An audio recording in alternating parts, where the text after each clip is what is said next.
News Nation, Chris Cuomo had a town hall. On that town hall, they have Mark Cuban, they had Stephen A. Smith, they had Bill O'Reilly, Dana White tuned in, Zoom. They had a bunch of different guys.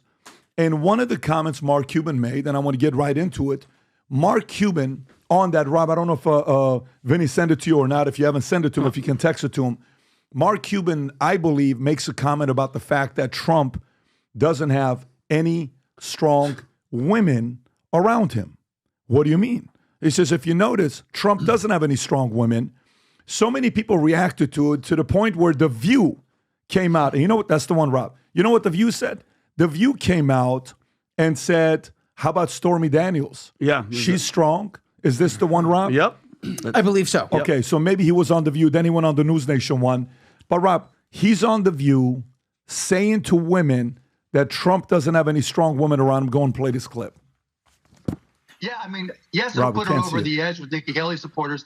Can you go back, please? Yeah, I mean, yes, it'll put her over the edge with Nikki Haley supporters.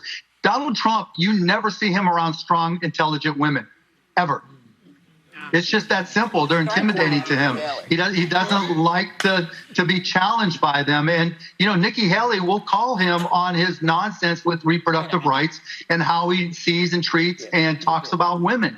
I mean, he just can't have her around. It wouldn't work. I think Stormy is intelligent. I don't think that's 100%. She's very smart.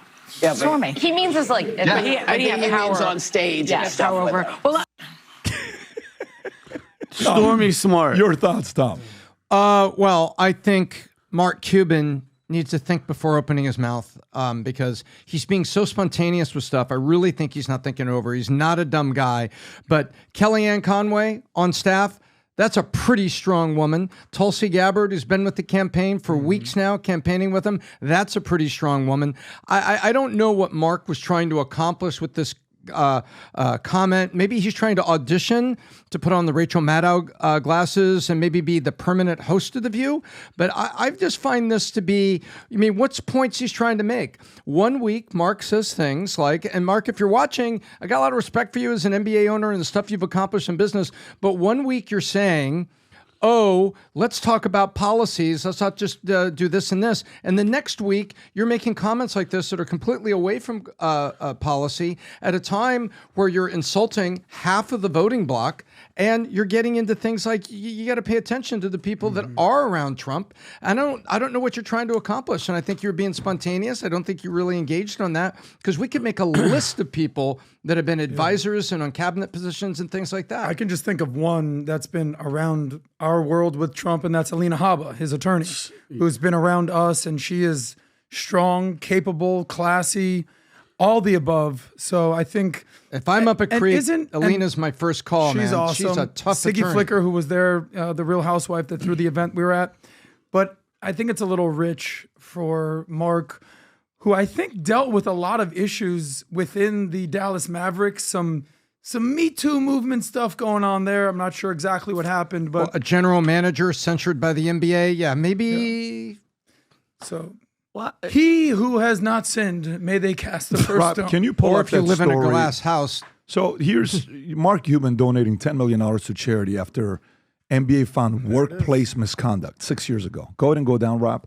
Well, that makes it go away. NBA has reported complete investigation in Dallas Mavericks on allegations of hostile work environment, sexual harassment, domestic violence.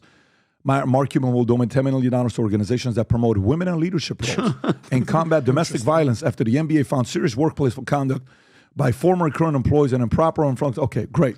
No problem. By the way, can you do me a favor, Rob, and go to the Guardian article that talks about for 75% of the time, the Dallas Mavericks have been the whitest team in the NBA. If you go Mavs, whitest team in the NBA. And remember, this is a Democrat. So it's not like he's a Republican and they're going after him. Yeah. No, I went and interviewed him. He only had pictures of Clinton's on the wall. And I think he had pictures of two Democratic presidents on the wall. He didn't have pictures of anybody else. The Dallas Mavericks are consistently white in a black league. Why? Go a little low, Rob. Okay. In 2020, the NBA was 74.2% black and 16.9% white. It seems every decade, the white NBA players become less relevant. Yet one franchise has kept one franchise has often kept the dream of mediocre white guys alive, the Dallas Mavericks.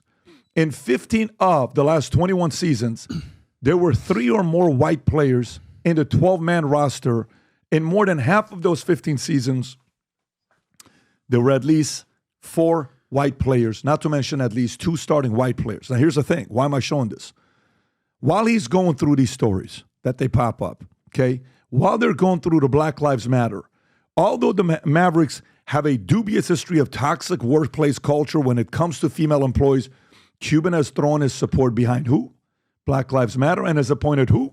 Black CEO Cynthia Marshall, President Turdima Usuri, head coaches Jason Kidd, Avery Johnson, General Manager Nico Harrison during his lifetime in Dallas. Right now, the CEO of Dallas Mavericks, Rob, if you can Google it, I believe it's Cynthia Marshall if he hasn't replaced them yet. So why am I showing this? I'm showing this because he was forced to make these hires. After all, the NBA realized for 15 out of 20 seasons, he had the whitest team. So the guy that says he's for blacks in a league that's 70+% black, in a league that he is the whitest team owner for 20 plus years almost, and then gives $10 million because he's worried, then he goes hire somebody out of fear, a black president, female, just to pander to his audience. Mark, there are certain topics you don't have a lot of credibility to speak on. This is one of them. Speak on things you have credibility on. This is how much credibility you have on this topic. And when you talk about stuff like that, your history comes up and we have to talk about it. Vinny. Eloquently put, Pat. I'll say the least. Because, like, here's my thing. In Hollywood, when stand up and acting, and when you get a publicist, they put you out there, Tom. They put you on red carpet events. They put you where the camera's going to be, where you're out there, and people are taking photos. What is Mark Cuban's goal? What publicity coming in this late and being everywhere? He's everywhere he wants to talk. Just doing the sticking up for Kamala Harris and Kamala Harris as the savior routine. I don't see that. The only thing I would see is what? Trying to get people from the Democratic Party in 2028 to kind of like him. He has no idea what the hell he's talking about. And this is what this party is about, okay? 3 days ago, Tim Walz called half of America Nazis, okay? Joe Biden the other day called us all garbage. And then this is the attitude. No strong women around him. What about his ex? What about Ivana? What about Ivanka? What about, you mentioned Kelly Canway, right? What about Kylie McEnany? What about Sarah Huckabee Sanders? This is just, he just needs to stop. Like, nothing that he's saying is making sense. And I think we talked about it a couple weeks ago. It was, hey, no attention is on me. All the billionaires are getting attention, but not me. So I'm going to say the most outlandish shit ever. And I think I'm happy that you put that up there. What? Because you're accused of sexually harassing and being like aggressive towards women. So you give $10 million to teach other people to learn how to be cool around women. It's ridiculous. What happens to Mark next? When you take a stance like this, you have to live with the consequence. If you back up somebody, you do whatever. It's like in the NFL, there were people that backed up Ray Rice, and they were very, very upset, and then they were embarrassed, and they even backed it up when the film came out in the elevator, and they had to say, you know what, I believe Ray, but you can't do that, Ray. And these are people that backed him up. They got embarrassed, and they had to properly tell ESPN, he's my friend. I believed him. I was supporting him, but that film is irrefutable. Where does Mark go after all this? It feels like, I don't want to say it, but I'm going to say it. It's almost like, why is he doing this? Is he kind of being pushed to be like this super proxy, super supporter? And what does he do after it's done? Does he not know that 50% of as Michael Jordan said, Republicans buy sneakers too? I mean, he owns the Mavericks. He's got things going on. And although he sold some, made a lot of money, he still is the principal owner. He made sure of that in the transaction. So where do you go now? It's like he's impacting his own, reputation here. And, it's kind of shocking to see, because he's not a dumb guy. He knows what she's standing for. I want to know what gun is to his head, or what has got him so revved up that he thinks it's time to go out. We already know about that. All I'm saying is, in a situation like this, where you're talking shit, then you say something like this. Do you know what this does? You know what this does? Here's what it does, Mark. Now Trump's going to go on stage, and he's going to look at all the women that are around him, and he's going to say, you just called this person not strong, that person not strong, this person not strong, that person not strong. You just insulted every single woman who supports him. I mean, this may be as worse as President calling people supporting Trump garbage. It may be that close. A comedian says Puerto Rico, that's a comedian. The president says garbage, but Mark Cuban says he doesn't have any strong women. If I was part of the marketing campaign behind closers, I'd sit there and say, guys, are you kidding me? Rally behind this whole thing. They don't respect you. Let me tell you what we're doing for the first time. We want you to come join us on the podcast, either here or Zoom in 15, 20 minutes to give us your thoughts, except you have to get something right. Here's what it is. Number one, this is the contest. Go to vtnews.ai. When you go to vtnews.ai, Rob, if you can just go there.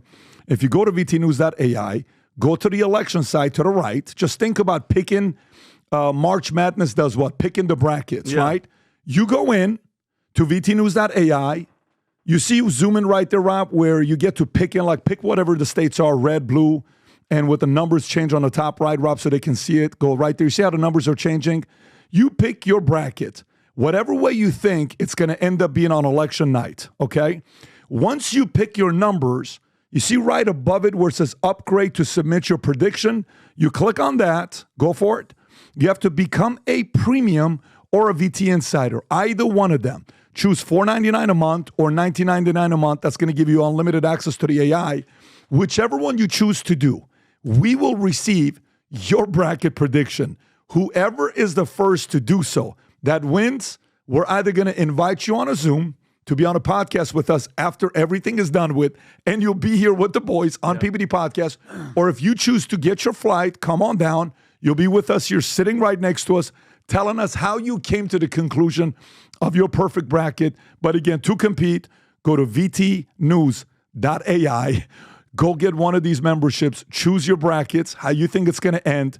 And then once you do so, we'll have it. And by the way, if you're that confident enough, post it on Twitter under my handle so we can save it there as well. If you enjoyed this video, you want to watch more videos like this, click here. And if you want to watch the entire podcast, click here.